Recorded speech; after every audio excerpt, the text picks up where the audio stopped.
Not? Right അല്ലേ? അല്ലേ? ശരിയല്ലേ? കാരണം 1,00,000 രൂപയായിരുന്നു നമ്മുടെ ഏറ്റവും മിനിമലായിട്ട് നമ്മളുടെ കോട്ടേജിലും അതിനോടൊപ്പം തന്നെ ഈ പ്ലാൻ ആർക്കുള്ളതാണ്? ഇപ്പൊ നമ്മൾ പറഞ്ഞു രാവിലെ പൈസ ഉള്ളവർക്ക് ഇൻവെസ്റ്റ് ചെയ്തിട്ട് ആ പൈസ മൾട്ടിപ്ലൈ ചെയ്യാനുള്ള അവസരമായിരുന്നു രാവിലെ. ഉച്ചയ്ക്ക് ശേഷം പൈസ ഇല്ലാത്തവർക്ക് പണം ഉണ്ടാക്കിക്കൊണ്ട് ഇൻവെസ്റ്റ്മെന്റ്. അപ്പൊ ഇപ്പൊ പെട്ടെന്ന് പൈസ ഉണ്ടാക്കാൻ പറ്റുമ്പോൾ എന്ത് ചെയ്യാം? 3000 രൂപ തുടങ്ങിയിട്ട് എന്ത് ചെയ്യാം? ഇൻവെസ്റ്റ്മെന്റ് അതിന്റെ കൂടെ കൊണ്ടുപോയിട്ട് നമുക്ക് ഇതിന്റെ ഭാഗമായിട്ട് മാറാം. യെസ്. സാറ് ഇവിടെ ഇങ്ങനെ ഇരിക്കുന്നുണ്ട്. ഞാൻ സാറോട് എംസി പോലെ യെസ്. ഓക്കെ.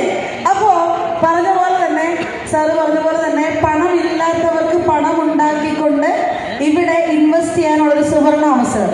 അപ്പോഴും 1,00,000 രൂപയൊക്കെ ഒരുമിച്ച് ഇൻവെസ്റ്റ് ചെയ്യേണ്ടതിന് പകരമായി 3000 രൂപ വെച്ച് അടച്ചുകൊണ്ട്, തവണകളായി അടച്ചുകൊണ്ട് 1,00,000-ന്റെ ആ ഒരു പാർട്ട്ണർഷിപ്പ് മേടിക്കാൻ അല്ലെങ്കിൽ നേടാനുള്ള ഒരു സുവർണ അവസരം. സോ ഒരിക്കൽ കൂടി ഞാൻ പറയാം, 33 ആഴ്ച നീണ്ടു നിൽക്കുന്ന ഒരു സ്കീമാണിത്. സോ ഓരോ ആഴ്ചയും 3000 വെച്ച് അടയ്ക്കുക. അങ്ങനെ 3000 വെച്ച് അടയ്ക്കുമ്പോൾ 33ാമത്തെ ആഴ്ച ആകുമ്പോഴേക്കും അവിടെ 99,000 രൂപയാകും. പ്ലസ് ഒരു 1000 രൂപയും കൂടെ നമ്മൾ അടയ്ക്കുമ്പോൾ 1,00,000 രൂപ ഷെയറിലേക്ക് നമ്മൾ മാറ്റുന്നതായിരിക്കും.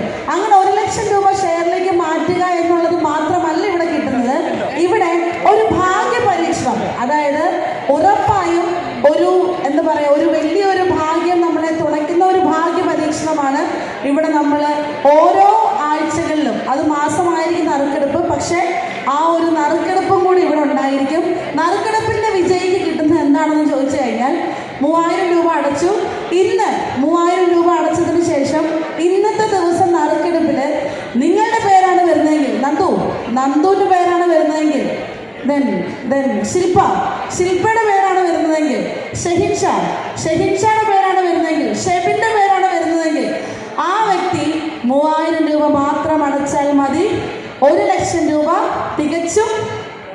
തികച്ചും യെസ്, ആ ഒരു 3,000 റുപ്പീസ് മാത്രമായിരിക്കും നിങ്ങൾക്ക് ഉണ്ടാകുന്ന അല്ലെങ്കിൽ നിങ്ങൾ ചെലവാക്കേണ്ട ഒരു എമൗണ്ട് എന്ന് പറയുന്നത്. സോ അതുകൊണ്ട് ഭാഗ്യത്തെ പരീക്ഷിക്കാനല്ല, പരിരക്ഷിക്കാൻ. കാരണം നമുക്കറിയാം, നമ്മളെ സംബന്ധിച്ചിടത്തോളം ഇൻവെസ്റ്റ്മെന്റ് അല്ലെ, നമ്മളൊന്ന് താഴെ വീണാലും ഇവിടെ